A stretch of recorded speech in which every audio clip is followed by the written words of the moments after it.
tight. Pima yao uniambie what is possible.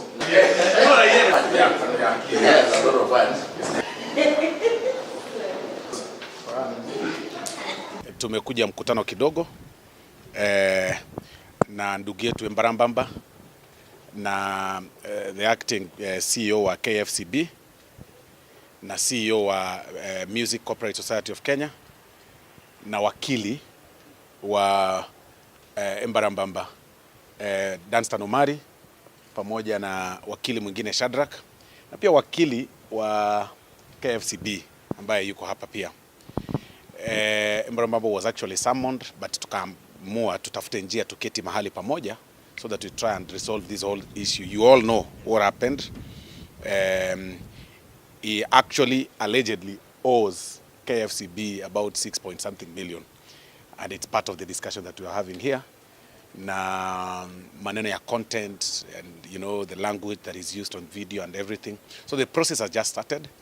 We just sat to agree on the best way forward, because looking at him and his image, you will confirm that it is almost impossible for him to raise such amount of money. But that is really not the subject for discussion for now. The main point that we had here today was to find an amicable solution, and we agreed that going forward we engage outside the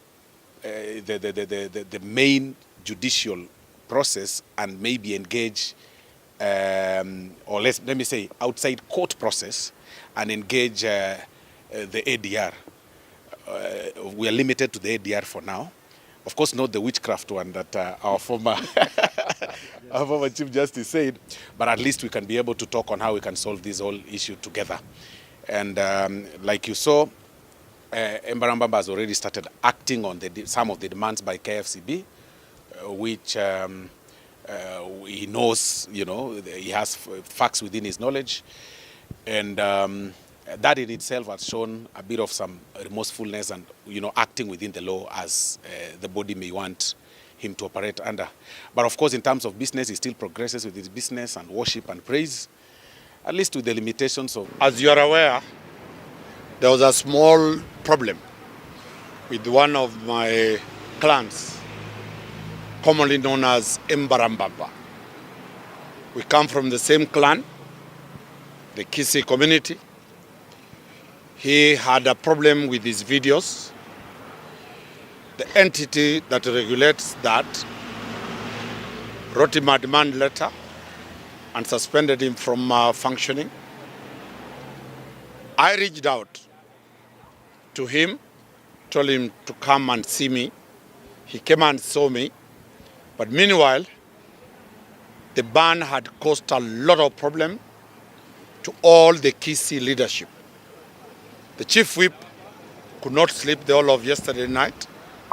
All the community was up in arms that Embarambara, because that is our brand in music, was now out of circulation. It also came to my brother, Ezekiel Mutua, which you know that he is the boss of Embarambamba. So in solidarity, my brother and my brother reached out with me. We decided to engage the entity in a manner that can resolve this dispute. So we have had a discussion and we've agreed that this matter does not need to go to court.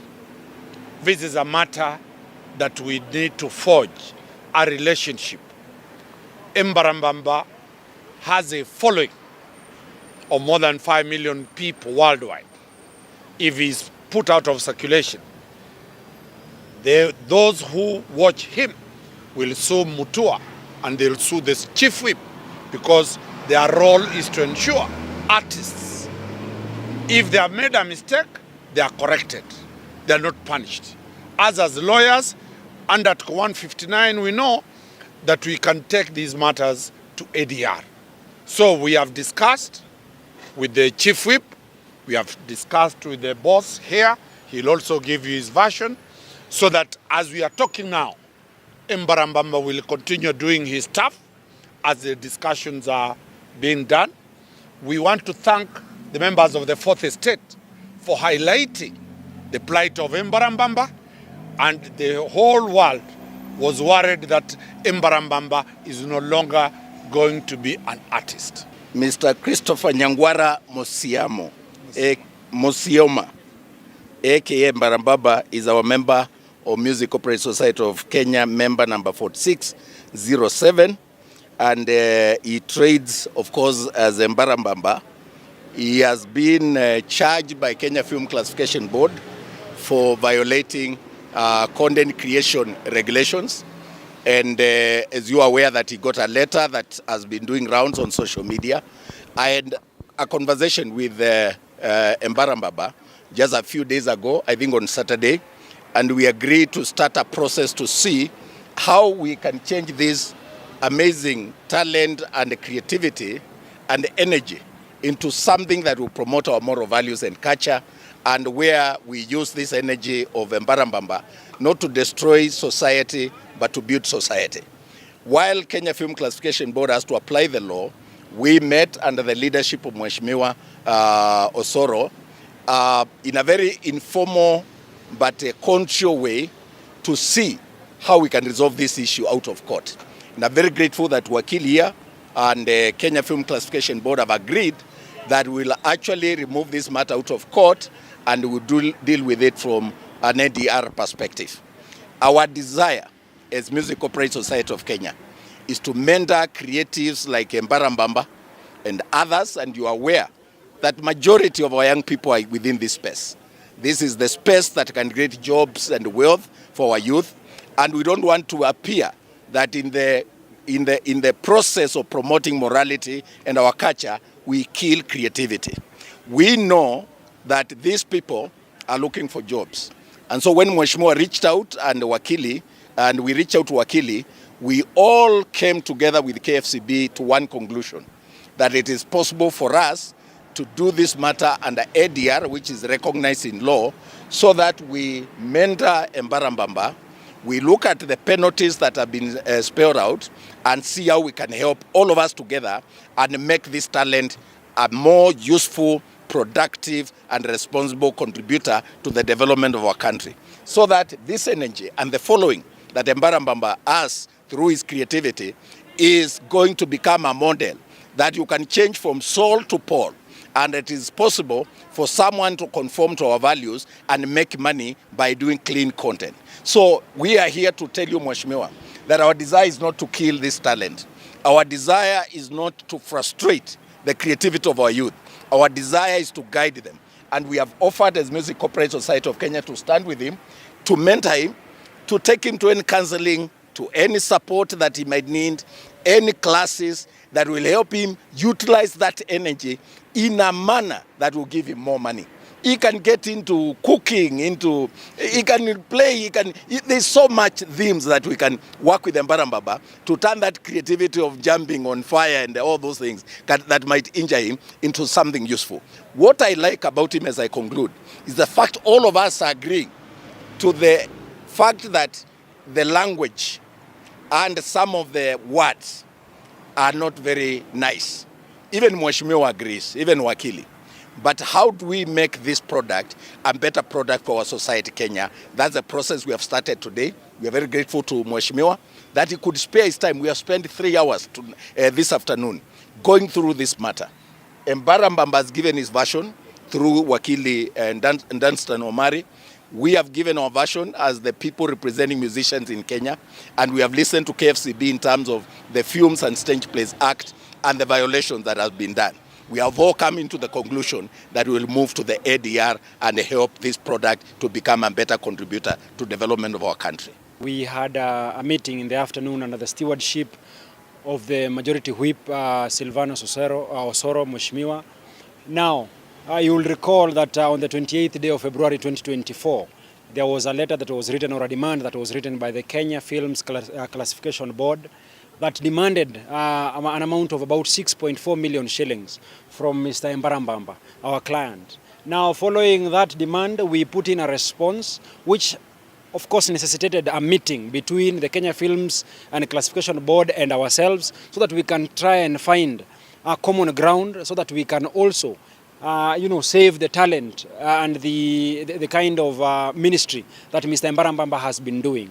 Now, just to summarize, is that we have agreed under the spirit of Article 157 of the Kenyan Constitution, which promotes 159 of the Kenyan Constitution, we have agreed that it is the responsibility of us to ensure that we promote reconciliation by exploring the different tools that are there in law, particularly negotiation, so that we can save the face and the talent that Mr. Embarambamba here possesses. So for that, we are going to have follow-up meetings to ensure that we reconcile what the Kenya Films and Classification Board wants and what Mr. Embarambamba needs to do. So I think with that, I thank the members of for the state. I thank Mheshimiwa for his stewardship. I thank my senior, Mr. Danstan Omari, and equally I applaud Mr. I apologize profusely, yes, Dr. Ezekiel Mutua for his guidance. Thank you. The fact is that these artists or these people living within our society are our subjects. They are the subjects of the Music Copyright Society of Kenya. They are subjects of Kenya Film and Classification Board. And they also are subjects as people's representative. And they are subjects to the learned friends, to the lawyers, to the advocates of the High Court. And we must learn to live with them. If it really doesn't kill, then you can actually rectify it. You don't really need to hit from us, and I think the point that has come out from this whole meeting is that we're actually killing a mosquito using a hammer. It's something that we can sit down and try and engage and talk and say, okay, you need now going forward to give clean content. You have talent, you're already known, you have so many subscribers, so many followers, or rather a massive following in your YouTube channel, in your social media. Now that is enough. You're already up there at the peak. Can you change a little bit from Saul to Paul? Can you adjust part of your content? That is exactly what the discussion was about. Now, where you faulted, instead of being really given a serious punitive retribution, can it be reviewed? Because you represent also a subject of people who earn peanuts, a subject of people who are paupers. So those are the things that we're also engaging with the regulator, the KFCB, and gladly they've actually accepted. And when we go to that level, we then pushed it further to now alternative dispute resolution mechanism other than normal judicial process, normal court process that maybe could have had him tried in the court of law, then of course fined or something like that. I mean, really, you're not helping, because as KFCB, you need such license fee, and you also need clean content in the market. You need to change characters. As the Music Copyright Society, you need members to grow. Such is a community. And as you can see today, very unusual of him, Embarambamba is quietly listening to us as we talk. He's not jumping up and down. That in itself should show you that even the 3 hours that we had a meeting were not in vain. In normal circumstances, you would have seen him jumping over the cameras. So there is progress, and it must be gradual. You don't expect it to happen quite fast overnight as like instant coffee. So it's something gradual, and it's part of our society, people, and I'm happy that is also accepted. In any case, by the way, there is progress. Out of the 1,500 videos that are uploaded in YouTube channels, he's been able to delete over 300. Over 500. Oh, yeah. Over 500 to edit them, and some completely deleted to fit in the content that is fit for society. I mean, really, please, you've already followed him with bad content, and so I think now he's got good content going forward. Please continue following him, give him encouragement, and support his industry so that he can also be able to educate his children and grow his industry. Thank you very much. Ninaenda kusaliwa mpya, ukiona hii sura, ninaenda kusaliwa mpya. Kwa hivyo, support me, subscribe my YouTube channel and enjoy. Wow.